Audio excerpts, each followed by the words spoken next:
I just got done reading Absolute Batman by Scott Snyder and Nick Draggota. Now, this isn't the Batman that you're familiar with, nor is this Batman in the main universe. This Batman is in the Absolute universe where everything is completely different than what you're used to.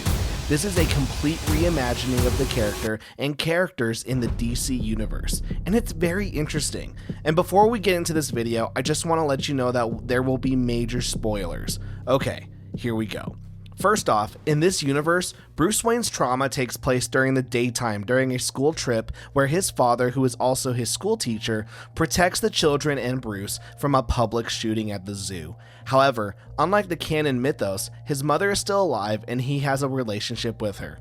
Oh, and Batman's not rich. He's just a normal middle-class dude like you and me. Now, there are two elements of the story that change main canon mythos that actually interest me. In this universe, Alfred is not his butler and has no association with him. Alfred works for what I'm guessing is a secret organization, and he is one of their many assets who is on some kind of mission in Gotham to stop crime organization known as the Party Animals. Or maybe he's there to stop Bruce, I have no idea. What's also crazy about this universe is that it is alluded that all the villains that we know in main canon are Bruce's friends and part of a massive friend group. This is actually interesting to me because there is potential for us to see the relationship that this Bruce has with each of these characters like Edward, Oswald, Selina Kyle, and Harvey Dent, and to see if potentially they all go down a criminal path that Bruce refuses to take, thus pitting him against his friends. Now, this is definitely not going to be a Batman story that everyone enjoys. For example, it's very political and Scott Snyder has even stated that it is. Scott's Gotham in this version of Batman is a reflection of our own world and how he sees the generational struggles with people like Gen Z and younger. Scott believes that the younger generation view the system as the enemy, with billionaires being the root of all problems. If main canon Batman, who is billionaire Bruce Wayne, is part of the system, then Absolute Batman is against the system. He's against the billionaires and their political abilities to hurt the middle-class person. And this is reflected in his characterization of Batman and Joker. You see, in Absolute Batman, Bruce represents the struggling middle class who are fighting for survival every single day.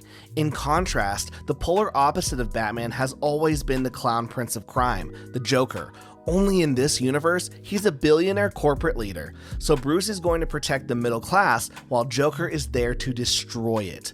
And I think that stuff like this can be very interesting at times, but I fear that sometimes the message might get too smacked into my face.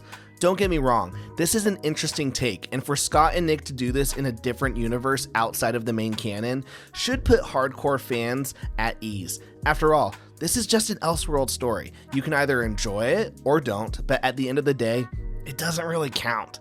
Besides Scott's story decisions and messaging potentially being a problem for me personally, another problem that I had with this book was Nick's art. Don't get me wrong, it wasn't bad or ugly, but I felt like Nick didn't shine in this. I've seen his work in other comics and I felt like his pages lacked the energy that others I've seen had. And that's not to say this comic is drawn poorly, it's far from it. There are definitely panels that are filled with energy that bring the action to the forefront, but other times, things feel stiff and unimaginative. But if this world is to reflect our own world, maybe that's okay. This could also be the fault of Scott Snyder's script. I know that Scott is known to be pretty wordy, and so there's a possibility that Nick's art couldn't breathe as much due to the fact that he had to put so many panels on a page. Still, I think it wasn't bad. There were some still really cool moments. Like there's a sequence where Batman takes his ears off and uses them as batarangs. That was pretty cool. And then he uses a tool that turns his bat symbol as an axe and cuts the hands off of a bad guy.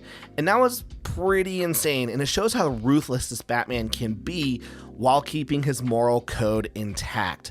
And that's another problem that I have with this Batman. Just kill. Like, have him kill. Like, for me, have him kill. Or at least have him kill for the first bit and then realize that killing is the solution or not the solution, or I don't know. But I think if Snyder wants to make this a modern day Batman that fits into the mold of what people would do in the modern day world, I think we would kill. Like if I was Batman right now, there's a part of me that would probably kill because I think we see the flaws in a superhero that doesn't kill.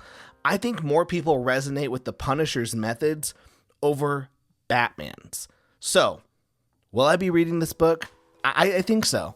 Despite the few criticisms that I have with it, this is a world and story that I want to stay in at least for a little bit longer. At least like 3 to 4 issues. And maybe I'm being too harsh, because deep down, I wish that this had been a triple-sized issue so that I could get more married into this universe and get more acquainted with the ideas that Scott and Nick were setting up. In fact, like, I'm not gonna lie, when the book was done, I was wanting more. So maybe like all the criticisms that I've displayed or talked about here, maybe they don't even really count, because at the end of the day, I still was very interested in what was gonna continue on in this new world, this new Batman.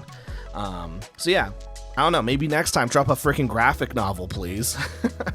and I'll say this, I'm very much interested in the social dynamic that Bruce has with his friends.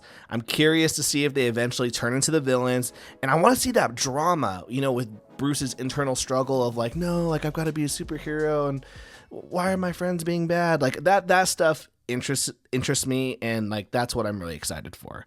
But what are your thoughts on this absolute Batman? Is this something that you want to check out? Yes? No? Maybe? Let me know in the comments, and I'll see you all in the next video. Peace.